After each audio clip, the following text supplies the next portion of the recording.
Hello, my name is Kumaitile, your financial educator. We are into the personal finance mastery brought to you by Pulamed. Today we are looking at investing. We are precisely going to talk about how to create an investment plan. But before we get into creating an investment plan, let's try to understand what investing is all about. What is investing? When you invest, you are putting your money into something that you believe will provide an overall increase in value at some time in the future.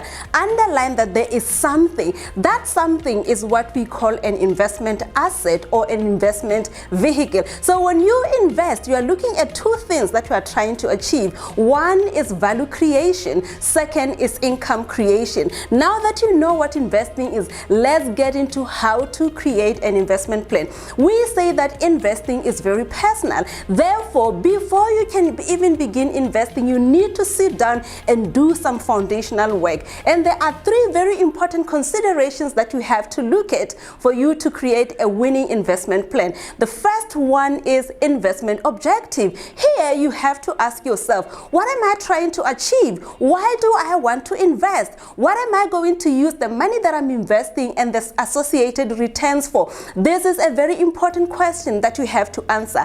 Examples of investment objective could be, I want to invest for retirement. I want to invest for financial freedom. I want to invest for my kids' college education. These are examples of investment objective. However, we say that it is not complete until you have a figure attached to that investment objective. Let's go again into these three examples that I gave. Now let's attach figures to these three examples of investment objectives. The first one, investing for retirement. You have to ask yourself, what level of income is going to give me a comfortable retirement?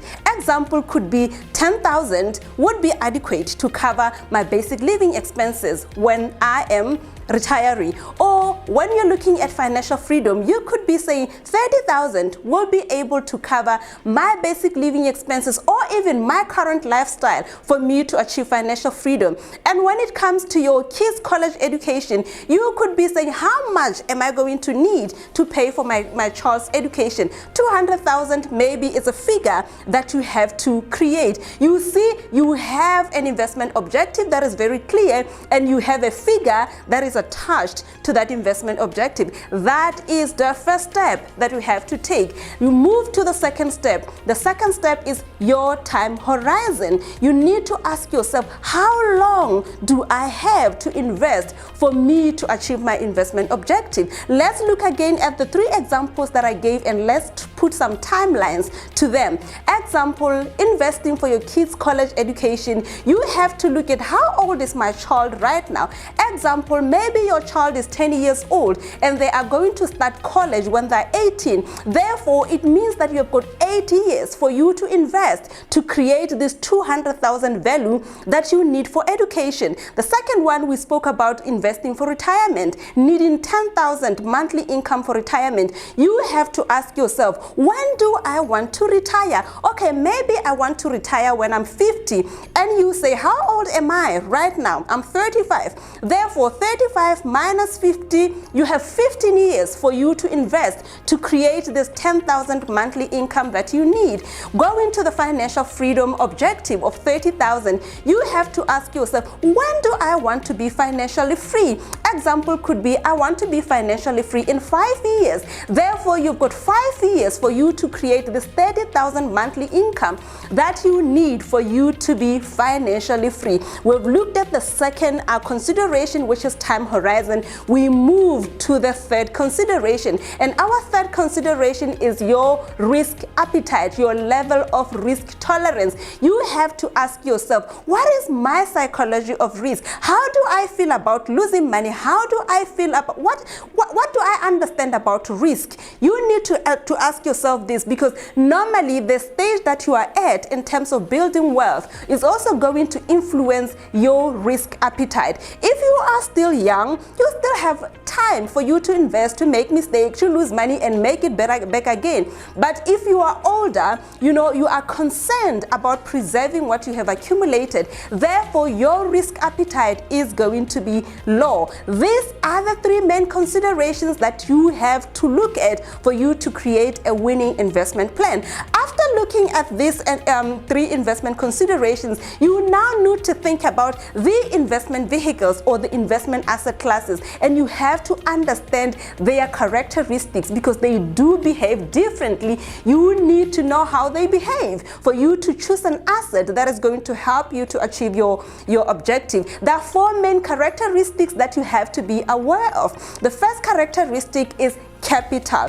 Capital, we are referring to how much you need to put in and what you are likely to get in when you sell or when you disinvest. You need to appreciate that investment asset classes, they require different levels of capital. Some are more capital intensive, some are less capital intensive. This is why you need to know about this. The second characteristic is income.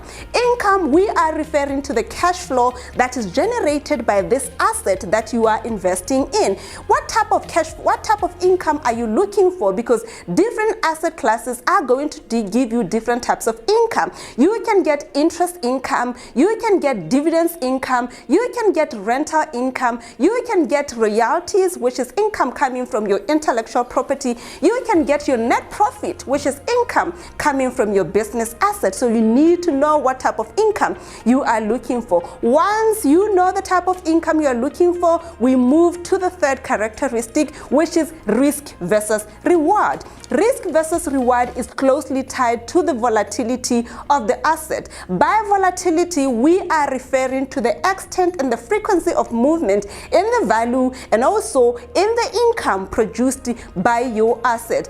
In the world of finances, we say that the higher the volatility, this is the up and down in your asset, the higher the risk. And the higher the risk, the higher the return. In the world of finances, you are greatly rewarded for taking risks. This is why you have to understand it. The last characteristic that you have to understand is what we call liquidity. Liquidity, we are referring to how easy it's going to be for you to turn this asset back into cash. Because remember, when you invest, you are investing because you are going to need cash at some point in the future. So you need to know how easy it's going to be for you to convert back your asset into cash. These are the four main characteristics exhibited by all our different asset classes. You have to look at them. Now that you understand the characteristics and you've also looked at the three main investment considerations, you are ready to sit down and formulate your own investment plan. And it must be a winning investment plan. Remember, there is something that you want to achieve.